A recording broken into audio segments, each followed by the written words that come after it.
Bonsoir. Mesdames et messieurs, chers téléspectateurs, bonsoir. Merci d'être avec nous. Avec beaucoup de plaisir, on se retrouve sur ITV, la télé d'ici et d'ailleurs.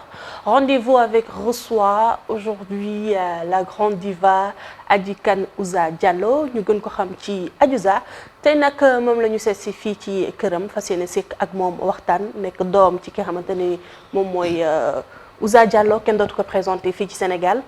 dañuy waxtaan ak moom dinañ ubbi parenthèse yëpp waaye dañuy tënk Adji bonsoir.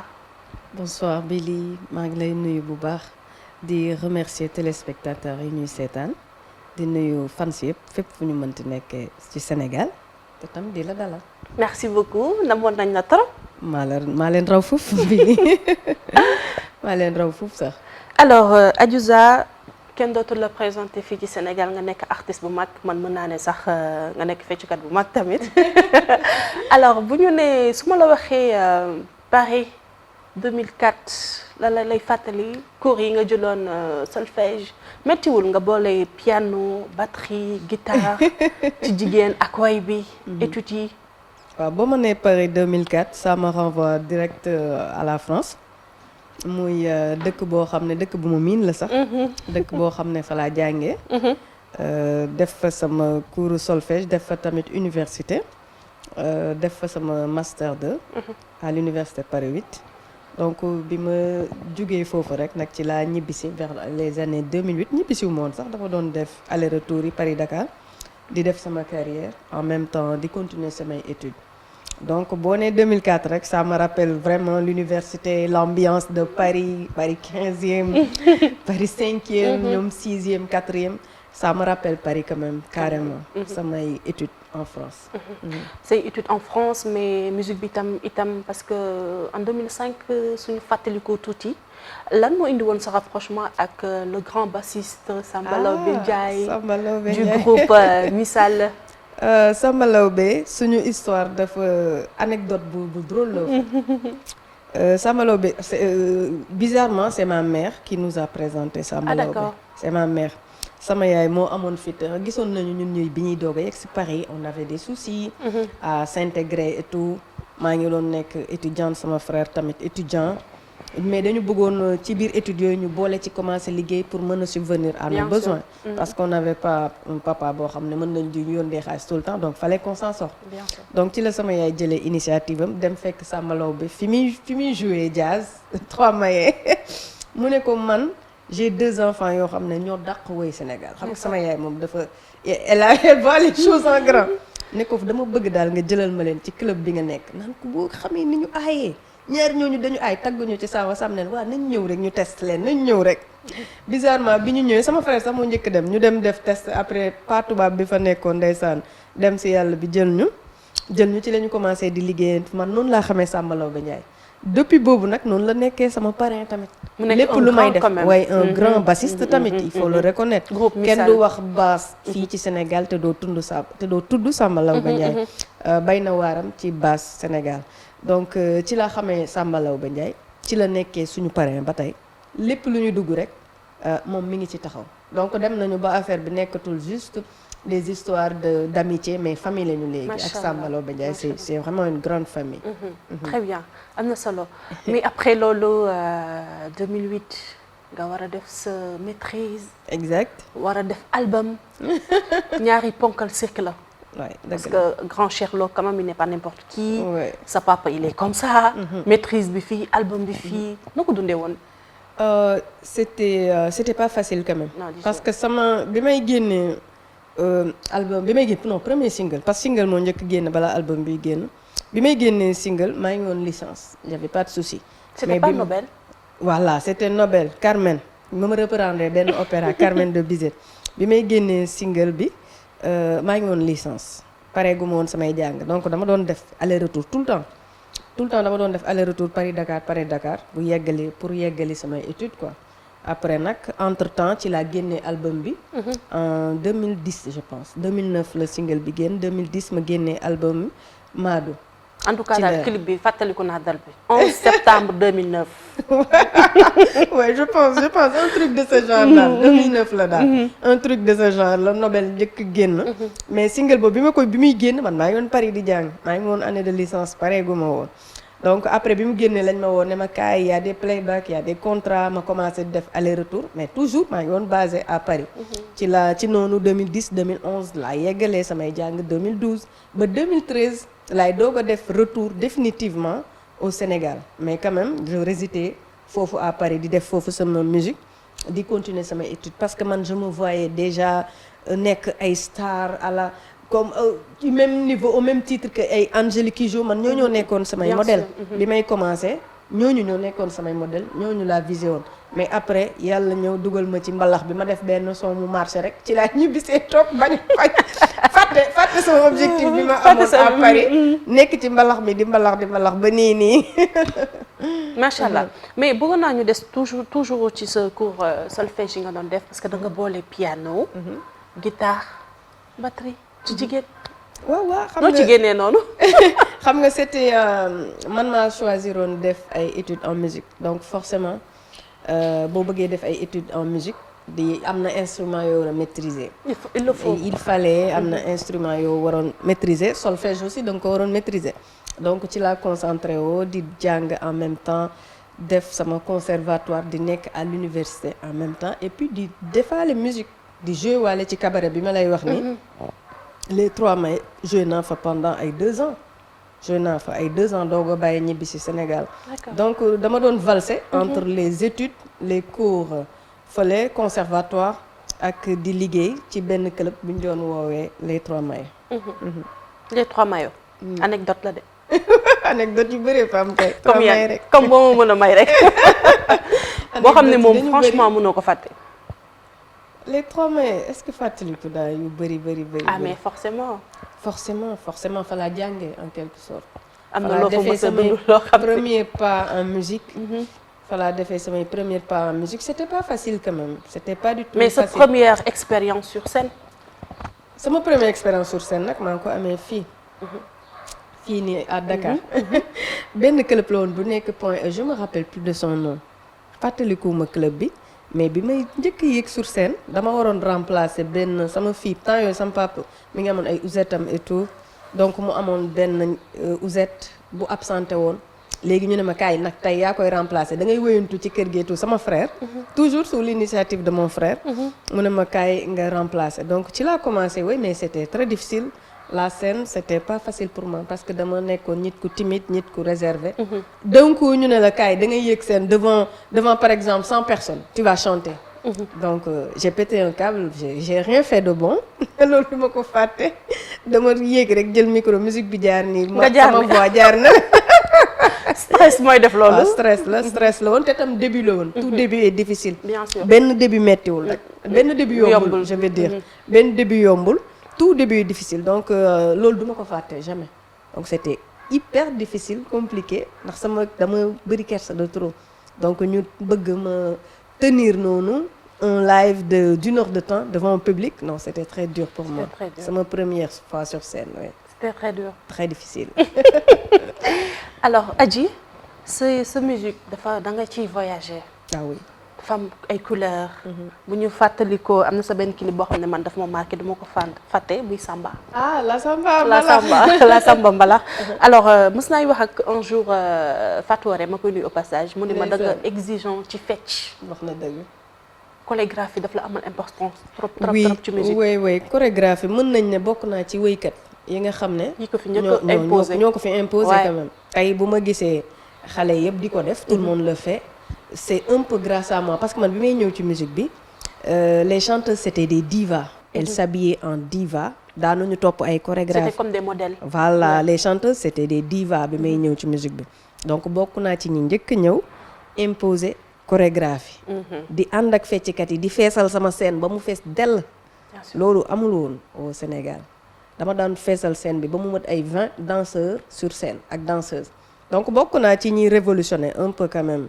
la musique sénégalaise waaw bokk naa ci fànn yu bëri mën naa ñëw ci lu bëri parce que man dama def ethnomusicologie en plus musicologue la donc man xam naa ban apport laa teg yoon bu ma teg boo xam ne ñu bëri dañ ci topp di ko def après plus tard man xam naa li ma teg mais là je suis mal placée pour en parler peut-être su ma dans dans 20 ans wala dans 10 ans mën naa bind livre wane li ma teg bu ko benn ethnomusicologue deful wala musicologue man dinaa ko bind dinaa bind parce que voilà l'histoire on a le devoir de wax quand même li fi am ci musique ñi nga xam ne dañ doon jël ay initiative di teg man bi may ñu musique les chanteuses c'était des divas daan ñu fecc ak ay danseuses danseuses yi dañ leen daan feccal ñoom ñu taxaw sol ay robe yu gudd di wéy mais man bi ma ñëwee nag laa ne allez hop on va faire à la Beyoncé à l'américaine à la Beyoncé quoi feesal sama scène clip yi may fecc en même temps di jàng ay chorégraphie je me prenais la tête pour jàng léegi sax defatuma quoi léegi je me vois comme une dame ne war a nekk fii di feccandoog ay fecckat yi mais quand j'étais plus jeune chorégraphie yëpp laa doon jàng naan ko par cœur donc ba léegi da ngay gis ne dafa bokk ci paysage musique sénégalaise léegi xale yëpp dañ koy def donc loolu bokk naa ci ñi ko njëkk par exemple indi au Sénégal. mais yow doo fi indi loo xamante ne nii tey ñu bari ñi ngi koy roy nga ni et puis ban mag nga fi nekk sax. non xam nga xar day weesu mbote. luy loolu. xar day weesu mbote Beyoncé weesagul mbote de. waaw Beyoncé boobu c'est sa philosophie xam nga xar day weesu mbote léeg-léeg mënuma depuis bi ma commencé ba tey maa ngi ci ay chorégraphie et tout. bëgg di ko moo tax léegi même les clips je me fatigue plus sur scène je laisse les danseuses ñu rey seen bopp et puis man je chante quoi léegi je me vois vraiment comme une chanteuse point barre quoi mais je me fatigue plus avec les chorés mais c'est dommage parce que ñun par exemple mën naa fi toog comme sa public ñun sa public ñun loolu lañ la xamee dañoo gis ni bi ngay doog a ñëw da nga téye woon chaîne bi kenn ñemewul woon Adiouza Adiouza ñëpp ci kaw ñëpp lañ la doon dóor ñi fi nekkoon ay Coumba Gawlo Viviane Titi Ami Meng jamono yooyu mais aujourd'hui boo nee da nga bàyyi chaîne parce que je vois que ni fan yi da nga xaw a lâché wu pour lan non lâché wu ma xar day weesu mote comme ni ma koy waxee je me vois plus nekk di rey sama bopp ci ay chorégraphie et tout je veux damay ñor di diva bi au fait damay ñor di diva bi wéykat point barre pas forcément wéykat et danseuse mais juste chanteuse c'est juste ça. d'accord ngeen wala d'accordu leen yéen non ñoom kay d'accordu non d'accordu ñu franchement. alors je me vois plus. très bien ta relation avec les autres artistes waxuma xale yi bon. waaw xale yi nag xaw ma leen c'est normal. non c'est normal mais c'est normal waaw bokkuñu génération. mais sinon yeneen artistes mais est-ce que musique am na génération. est-ce que am na génération. c'est vrai que la musique elle est universelle quand même. génération yëpp mën nañ daje. ñu daje ci ay projets par exemple. bien sûr. loolu ça se fait. mais au Sénégal quand même on le voit pas trop. ay génération yu bokkul yu différent de trop di daje di def ay featuring on le voit pas trop quand même. mais la musique est universelle voilà on peut boo demee ay Europe am na fi ay France ay États-Unis da ngay gis ñaari waykat yu bokkul du tout monde yu bokkul génération ñu woo leen ci benn feat ñu war ko def mais au Sénégal on le voit pas trop quand même. mais léegi gis naa ne artistes yi ñu ngi duggante di def ay feat mais ñu bokk génération en quelque sorte quoi ouais. mais est-ce que Adji mën nga ubbi parenthèse boobu soit nga wàcc def ak ñoom featuring wala sa mag yi fi fekk wala sa génération ñan la sax Aïda Samb ak kan non Aïda yaa ko jiitu tuuti wala. non Aïda li ma ko jiitoo bëriwul donc ñi ma bokkal génération c'est Aïda Samb et Wally. Aïda Samb waaw. parce que ñoom Titi ñooñu jiitu. quand même ak Viviane ñooñu jiitu waaw. c'est Aïda Samb ak Wally que j'ai en tête. mais featuring Aïda Samb ak Adiouza moom waaw. waaw waroon na mën a ñaari joxe ndaanaan dara quand même. waroon na mën a joxe dara quand même parce que Aïda sama sœur la en plus. Aïda dañu yàgg partager beaucoup de choses. C'est ma sœur et je l'aime beaucoup aussi. mais kañ lañ mën a xaar loolu. ba loolu dañ ciy taxaw. dañ ci mais war a taxaw ci Adji dañ la ci war a taxaw. mais dañ la namoon. dañ ci war a taxaw force loolu dañ ci war a taxaw parce que Aïda c'est une grande chanteuse aussi dañ ci war a taxaw. non waxuma Aïda Samb kese yaa Titi Coumba Gawlo Viviane. waaw mais est-ce que même génération bi la. waaw mais yow da nga ne tout à l'heure mën na am génération bu mag. bi wàcc waaw loolu ñi kii dañ koy def mais est-ce que Sénégal ñoom dinañ ko. bëgg a def yaa fi indi est-ce que Sénégal bëgg nañ ko def. est-ce que sénégalais dinañ ko bëgg a def au fait est-ce que sénégalais bëgg nañ ko def. ñun bëgg nañ ko. ah yéen bëgg ngeen ko le public le demande mais est-ce que parce que man maa fi toggal public bi. ah yaa fi toggal public bi. bëgg nañ Adji Ouza ak Titi. ouais. bëgg nañ Titi aussi je respecte non ñi fi nekk moom franchement c'est des divas yoo xam c'est des divas laa leen di wooyee quoi ku ci demee ñoom Aïda Viviane Titi Kumba Gawlo qui est ma grande sœur moom tamit c'est des divas yoo xam ne ni li ñu liggéey ci musique sénégalaise aussi c'est à saluer quoi. Bien sûr. C'est à saluer dara du ko dindi kenn du ko dindi. Donc elles sont à respecter ñu jox leen seen cër tamit jox leen seen cër bah c'est des grandes divas quoi. Donc pour des collaborations futures why not rek laay wax. Why not mën nañ dundee yaakaar kon. Ah si c'est fort possible tout est possible au fait tout est possible. dinaa ko dox wax ko. kon dem dox ci. alors. dox ko. Adji ñun daal dañoo yeewu un bon matin rek gis benn live. gis ay soi-disant audio lu ñu mësul gis. future madame Bou. trahison. nanana qu'est-ce qui s'est passé. Bah histoire boobu nag les gens m'interpellent souvent ci histoire boobu comment ça s'est passé et tout mais pour dire vrai c'est une vraie histoire. Ah oui. Ouais, l'histoire elle est vraie. boo xamoon ne j'en avais parlé waxoon naa ko sama émission confidence avec l'autre là j'ai oublié mais waxoon naa histoire boobu donc c'est des audios yi c'est réel quoi réel ni mu def boo fuité nag mooy wax ji mais audio yi elles sont vraiment réelles ni mu def boo fuité ak kan moo ko fuité loolooy problème mais man bi audio yi fuité ma dégg ma ne ah lii de man la maa ko wax de du voix yuñ piraté waaye su ma sañoon samay moment de faiblesse du nekk ci mbedd mi du nekk ci mbedd mi mais après ma ne non c'est pas grave buzz la ça me fera du buzz au fait nit yi di ci wax ni ça me fera du buzz mais après ma toog déggaat live di évoluer et tout ñu ne Adiouza moo ñu fay moo ñu wax pour ñu may ko buzz ma ne attends ban buzz laay wër ci kan laay wut buzz au fait kan laa war a fay pour am buzz. Vraiment. Est-ce que je suis obnubilée par le buzz bu doon loolu man mën naa defal sama bopp buzz. Bien sûr. mën naa sol maillot de bain ñu photo ma loolu rek buzz la. Bien sûr. maillot de bain mën naa ko sol ñu photo ma loolu du may demee di fay pour di am buzz. kan moo fuiteloo audio yooyu à mon niveau loolu laa war a rechercher. Est-ce que def nga ay recherche. oui def naa ay recherche. am na ñu ma yaakaar. am na ñu ma yaakaar. ñoo xam ne waaye fu ñu wax ñu ngi sama staff et tout te nekkatuñ fi. kaay nekkatuñ fi quoi. mais am na daal sama xel ci ñu ma jox. mais après c'est une histoire ancienne boo xam looloo waral sax ma woy réseaux sociaux parce que ci tàng bi sama xol tàngoon na et tout ma toog bind rapidement un texte envoyé sama beatmaker ne ko defal ma un son mbalax vite fait boo xam damay kebetu ci biir ak wax tamit sama sama parolier ne ko bindal ma ci réseaux sociaux donc noonu looloo tax ma bind réseaux sociaux mais naruma woon sax j'allais jamais parler de réseaux sociaux si c'était pas cas boobu j'allais jamais sortir un single di gaaruwaale wala di wax ak ay nit indirectement mosuma woy boo xam ne dama ciy gaaruwaale par exemple mais loolu bi ma ko déggee ça m'a affecté quand même ça m'a vraiment fait mal et là je vais te le dire confesser honnêtement j'ai eu très mal les gens m'ont appelé de partout yow kenn xamee la woon ci yii looy duggee ci yii putain mais c'était on passe à autre chose. Ça passé à autre chose. Ouais, on passe à autre chose. Mais monsieur Bou, c'est vague.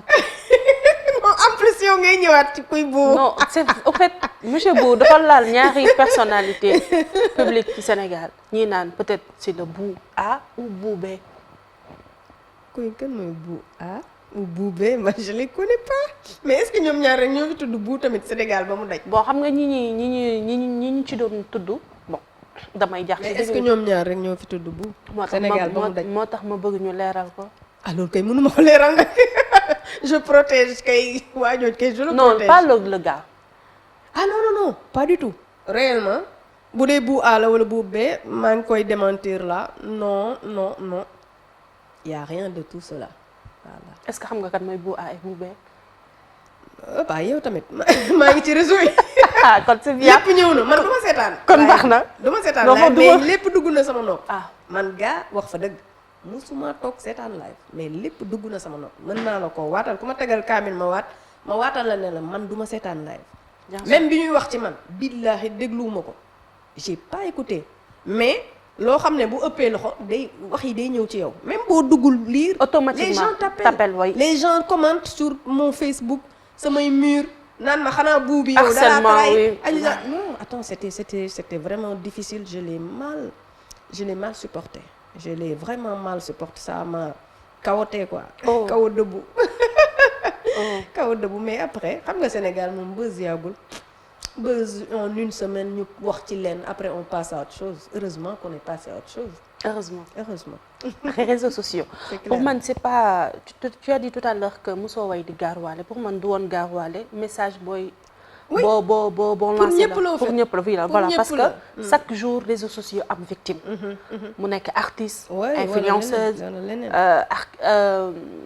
que ce soit nga nekk un personnalité publique wala boo nekkul un sénégalais lambda rek mën nga xëy ñu waxal la loo xamante ni defoo ko wala yaa ko def wala nga waxtaan ak nit ci biir néeg vocaalanteeg moom ñu génneel la say audio loolu tam am na xam nga moo tax message la boo xam ne c'est pour conscientiser réseaux sociaux c'est vrai que du gaaruwaale carrément parce que j'ai parlé de tout c'est large dama conscientiser aussi sur les dérives des réseaux sociaux parce que réseaux sociaux li nga wax léegi am na nit yow ak man ngeen ñu toog di waxtaan ma lay wax sama secret nga enregistré ma dem jox ko gars yi kii ko gars yi live ko nga weer ma loolu am na yow ki nga doon waxal yéen ñaar kese yéen a nekkoon ci nekk ngeen wax li ngeen wax nga dem weer ko ñu weer ko jël ay nudité nit yóndee ko ñu weeraat ko jël vie privée jàmbur di ci wax matin ba soir ñëpp di ci joxe seen avis ñu weerati ko weeraate bi ak jéebaane bi ci boppam laa bëgg ñu bàyyi ko wala boo jotee information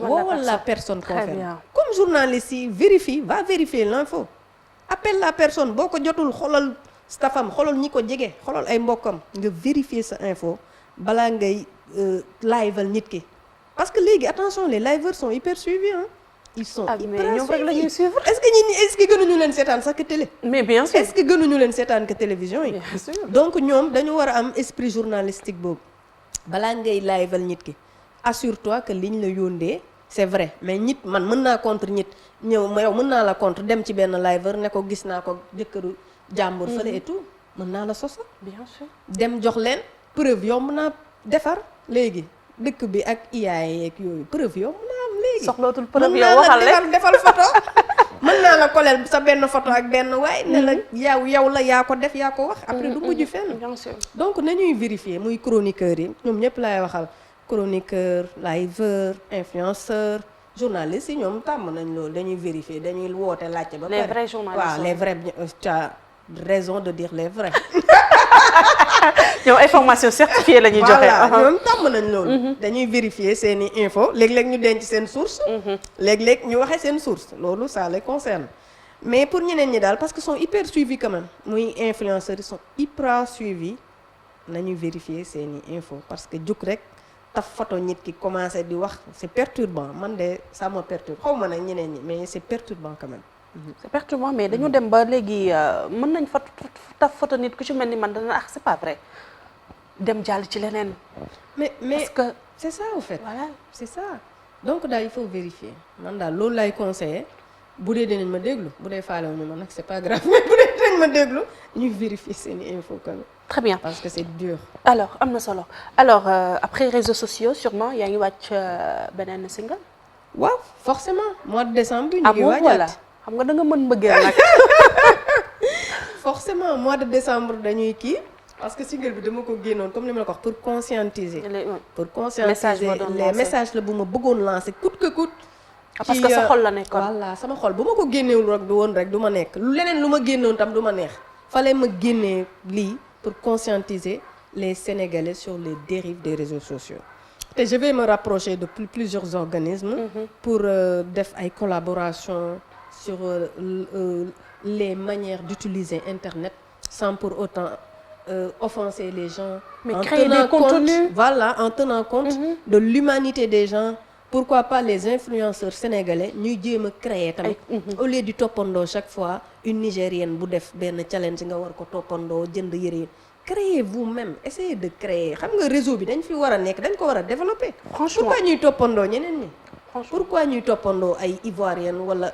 ay nigérienne wala ay américain espagnol yi lancé nañ challenge nañ daw mais créez vous-même prenez des sons sénégalais ngeen créer ci ay challenge ñi ñi jéem ko def mais pas mais réseaux sociaux bi mën nañ ci créer challenge réseaux sociaux bi c'est mais man waxuma sax pour man nañ jël yeneen son sénégalais nañ jël son Wally jéem ci def benn challenge boo xam ne dina mën a génn nit ñi découvrir yeneen xeeti espagnol yi espagnol wala américain ne bii challenge neex na mën naa ko def mais tout le temps toppandoo il faut qu'on arrête bu ñu mënul créativité amul esprit de créativité man moom laa wax chaque jour il faut qu'on essaie d'avoir cet esprit de créativité internet bi nekku fi juste pour waxe vie privée wala pour jébaane wala pour jébaane il y a de la création il faut créer sénégalais ñun sénégalais loolu ñu manqué on ne veut pas créer non on veut juste suivre les autres yeneen xeet yi la ñuy xaar ñu créer ñun ñëpp ñu topp ci daw c'est pas ça quoi moi je veux que réseau yi changer que ça change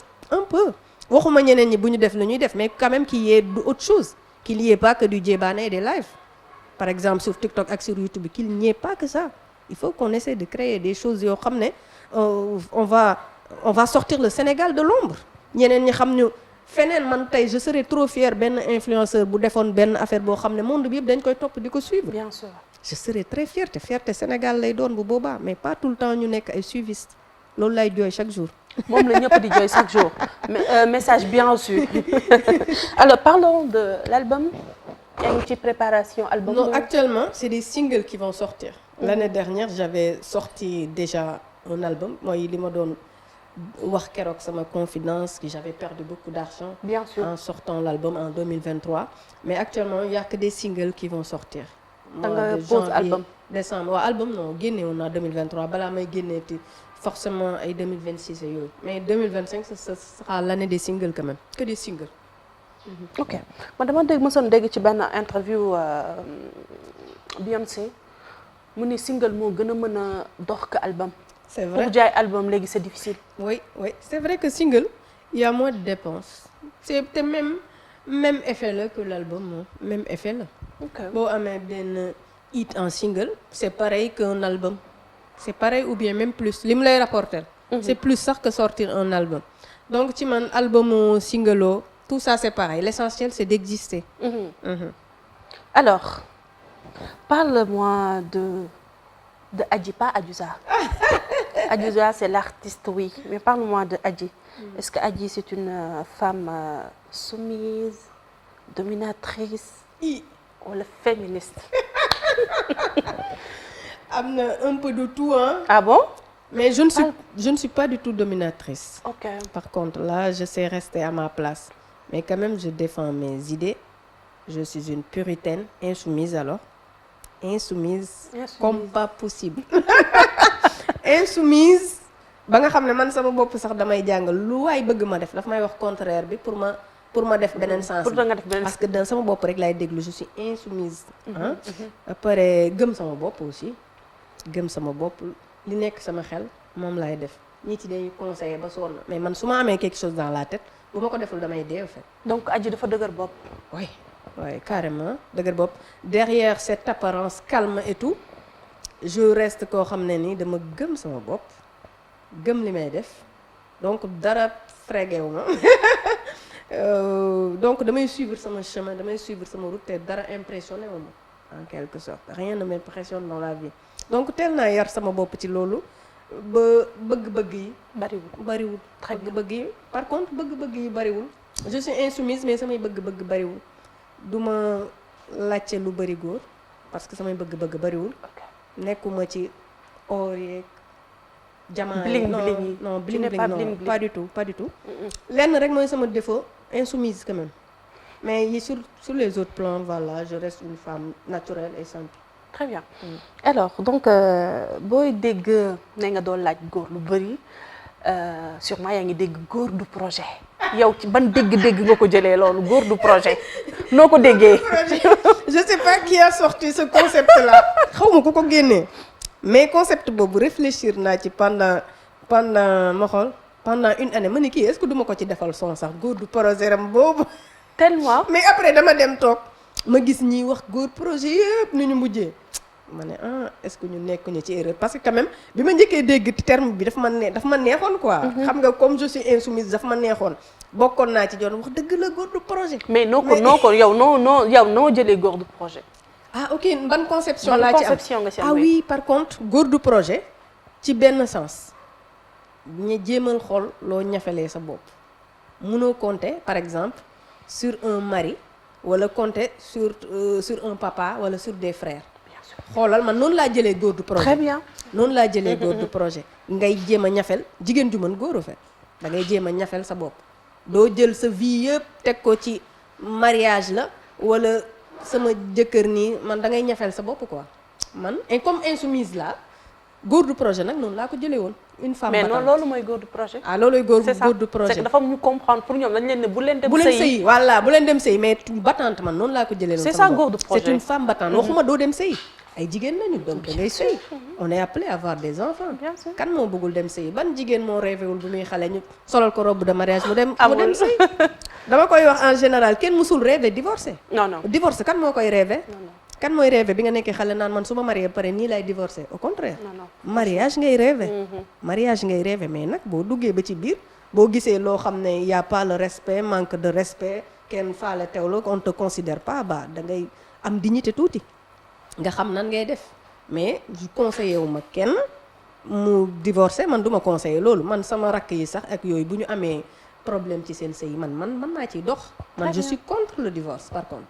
je suis divorcée mais je suis contre carrément le divorce parce que c'est au détriment des enfants. surtout les enfants c'est au détriment carrément des enfants quoi. man je suis contre le divorce mais bu yàlla ne day am mais man je suis contre carrément donc duma conseillé kenn. muy divorcé te taaru jigéen tam sëy la. balaa nga koy xam nga nekk une femme de 50 ans. parce que boo nekkee une femme non tant que tu es jeune. ça va tu t'en fous. quand tu as 20 ans tu t'en fous 30 ans tu t'en fous. mais à partir de 40 non 30 ans tu t'en fous. da ngay calculer mais tu t'en fous parce que la demande elle est là. mais à partir de 40 45 50 ci ngay naan mais man j'ai personne imagine boo toppoon góor du projet tu n'as personne quoi. tu n'as personne à tes côtés à 40 50. 60 c'est mort quoi c'est mort. donc j'espère que yéen ñi jàpp ni que góor du projet seen concept ngeen yaakaar ni que dañ leen ne bul dem sëy c'est pas ça. c'est une femme battante. Adji ak man ak keneen ak keneen ñu dañoo contre femme au foyer parce que on a dépassé ce stade alors Adji toujours ci sa ay way ci sa ay message ñun gis nañ ne que da ngay défendre bu baax jigéen ñi. jamono yi ñu weesu gis nañ ne que jigéen ñi dañuy xaw a sonn nañ. bon yenn ñi ci seen néegu sëy. ndax gis nañ fi benn histoire koo xamante ne benn femme bu ñu dóor. c'est vrai xam nga ba ñu denc ko ci kaso. dañoo mujj jug ñun jigéen ñi ñoo mujj jug. wax ci réseaux sociaux yi wax ci. ba nga xamante ne ni alhamdulilah femme bi génn na këram. waa ji lañ mujjee daal di daan. naka nga dundee woon histoire boobu. waaw histoire boobu gis naa ko ci réseau yi quand même mais mooy li may wax rek am na foo xam ne boo fa tolloo ci sëy foofu nag dignité rek a fay des. oui dignité rek a fay des. nit ki tamit sa papa ak sa yaay yaruñu la ba fi nga toll dugal la école nga jàng ba fi nga toll ni pour ñu lay toroxal tout le temps. nga toog di ko muñ tamit am na boo xam ne foofu boo fa yeggee tamit il faut prendre ton avenir en main histoire boobu gisoon naa ko muy circuler. et ça m'avait fait quand même trop mal ça m'avait fait trop mal gis naa jigéen ñëpp jug ci mais man nag je suis féministe mais pas ku ma yëkkati rek ma jug du ma féministe boobu famille bu ñu waxee rek ma jug non damay xool ba pare déglu version yëpp doog a jug man féministe boobu laa du danga may yëkkati damaa yomba yombu ma yëkkati moo tax combat yi du ma gaaw a dugg ci combat féministe rak tak ma dugg damay étudier le dossier ba pare xool toutes les versions tenants et aboutissants doog a jël sama prise de position. Très bien. parce que tamit bu ñu jugee ci les hommes qui font mal aux femmes mais y a femme yàq femme aussi. ah oui femme yàq femme actuellement mi ngi lëmb réew mi. femme yàq femme des femmes yoo xam ne dañuy créer des complexes à d'autres femmes sur les réseaux sociaux am na fi. yow gis nga sa taat bi nu mu wengee. yow gis nga sa fii nu mu sa lex bi nu mu def gis nga ni nga amee yaram yow gis nga ni nga woowee. mais yooyu yëpp ay blessure la ay blessure loo xam ne nit yi dañ koy dund ci réseau yi yow dangaa def nii xanaa dangaa chirurgie yow xanaa chirurgie yow de war nga chirurgie sa biir bii yow non y a des c'est des femmes qui font ça jigéen yàq jigéen tam am na xam nga moo tax misogynie bi des fois il y a des hommes misogynes mais aussi il y a des femmes yoo xam misogynes aussi contre d'autres femmes dañuy dal ci kaw yeneen femmes yi man nag sama combat bu ma koy wax ñëpp laay waxal au fait les hommes yi nga xam ne sont misogynes dès qu'il y a une femme ci benn projet dañuy rebuffé wu man maay góor man maa war a jël lii et tout dañuy xëccoo kii bi duñu nangu jigéen diriger leen par exemple loolu am na fi il y a d'autres femmes yoo xam ne bépp jigéen bu nekk seen kanam seen concurrente la n'importe quelle jigéen bu nekk seen kanam concurrente lañ koy jàppee au fait donc elles vont faire du mal à d'autres femmes comme ça comme ce n'est rien fait comme si ce n'est rien fait comme ce n'est rien fait comme ce n'est rien fait comme si ce n'est rien fait donc su may wax moo tax su may wax toujours ma ne combat gaaw ma jóg ci combat c'est bien chaque fois damay étudier les combats te tamit su may conscientiser moi j'aurais bien aimé di gis les femmes qu'on se soutienne quand même on a besoin de se soutenir et arrêtons de d'attaquer des femmes gratuitement ça n'a pas de comme sens ça en fait la femme attaque la femme loolu moo war a denc ci réseau yi ces réseaux yi loolu rek a fa am yow da nga chirurgie yow sa biir bi yow ni nga ngandee li nga sol da nga modde mais regarde-toi d'abord balaa ngay xas keneen ou bien tu as d'autres choses à faire essaie de te développer yow même développer sa bopp balaa ngay xas physique gu keneen man je suis contre di xas nit ki su physique am au fait mën nga wax lu ne loola neex mais xas nit uniquement xool ko ni wax ko physiquement dara te réseau yi daf ci bëri loolu rek am ci réseau yi.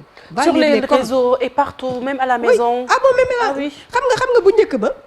xam nga yow mënoo romb ci mbedd bi kenn gis la rek est-ce que loolu am na nga romb ci mbedd kenn gis pataap fi yow de war nga chirurgie nga gis ni nit jàkkaarloog moom ci mbedd bi nga wax ko loolu est-ce que am na yow sañ nga ko def. non réseau yi sax mais ci réseau yi sañ nga ko. sañu ma ko sérieux mais ci réseau yi tu peux parce que yaa ngi derrière ton clavier. clavier. Non franchement sañu ma ko. mais y a des gens qui non damay rus naa. yàlla su maa ngi sóor àqu yàlla suñu borom mi bind nit ki. rus naa waaw mais y a des gens sañ nañ ko ci réseau yi parce que xamuñu la ñu ngi derrière leur clavier. mais nii xam nga boo génnee mbedd doo gis nit rek di ko attaquer physiquement yow sa bëñ yi nii yow sa bopp bi yow sa bët yi. attends c'est trop les réseaux c'est toxique hein. C'est toxique. Les réseaux c'est toxique. dina dofloo nit moo tax ma defar ci son c'est toxique. y a non tout il faut que mu dofloo nit pour que ñu wàññi un peu quand même c'est exagéré. c'est toxique franchement c'est toxique. alors Adji xam na waxtu bi léegi mu daal ñuy dàpp soo ma doon résumer ci sa carrière depuis mën naa ne ba nga commencé musique mën naa ne 2009. bi nga génnee sa single. ak léegi li la ci gën a neex ak li la ci gën a naqari wala lan moo la ci gën a marqué.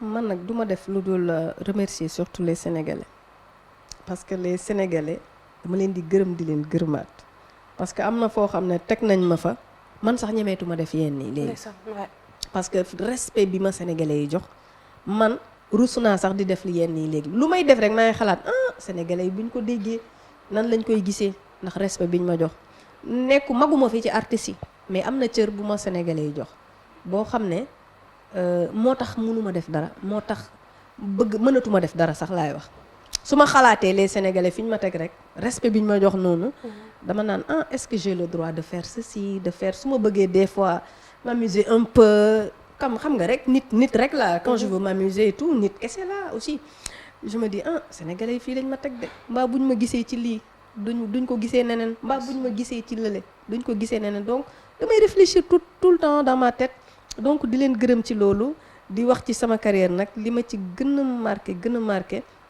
mooy bi ma demee Paris def featuring ak Georges Moustaki qui est un grand chanteur français boo xam ne il est décédé ak bi ma rencontré Aznavour bi nga xam ne dama reprendre chanson mu jox ma autorisation ma reprendre chanson donc daal les meilleurs moments yi ma passé dans ma carrière je pense que en France laa ko passé quand même et les pires moments au Sénégal.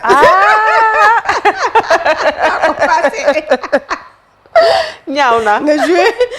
mi ngi ñaaw mi ngi ñaaw quand même et les pires moments. ça a été ici parce que soxorante bi dafa metti combat bi dafa metti au Sénégal. da ngay gis des gens c'est ça Sénégal foog nga am bopp. da ngay gis des gens yoo xam ne dañuy jug suba ba ngoon spécialement pour xool comment t'écraser. Sénégal looloo fi am.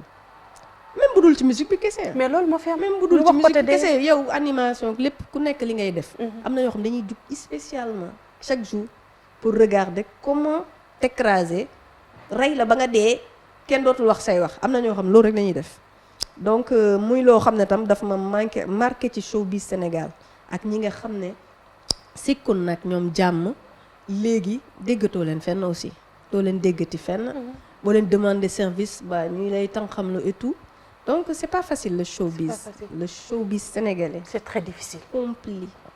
compliqué mais nag maa ngi gërëm ñi nga xam ne quand même ils sont toujours derrière moi ils me soutiennent ils sont là ils sont à mes côtés su ma jooyee gauche ñu jooyle ma droite donc di remercier aussi ñi nga xam ne ñu ngi may pousse derrière ñu ngi may gëm di ma jàppale ci lépp lu ma nekk di remercier mon père ma mère sama et toute ma famille ku lim daal da ngay juum parce que ñëpp sonn nañ ci samay projet su ma waree def dara ñëpp ciy sonn ñun ñëpp ciy sonn nekk ci fans yi le staff su ma ku lim daal da ngay juum maa ngi remercier tout le monde vraiment ñu ngi lay gërëm itam bu baax Adji ci dalal bi ñu dalal fii tàggatoo nga ba pare waaw tàggat presque ayca ma jox leen dig daje téléspectateurs yi samedi prochain ak beneen invité seen biir émission rendez-vous avec Dissira portez-vous bien allez au revoir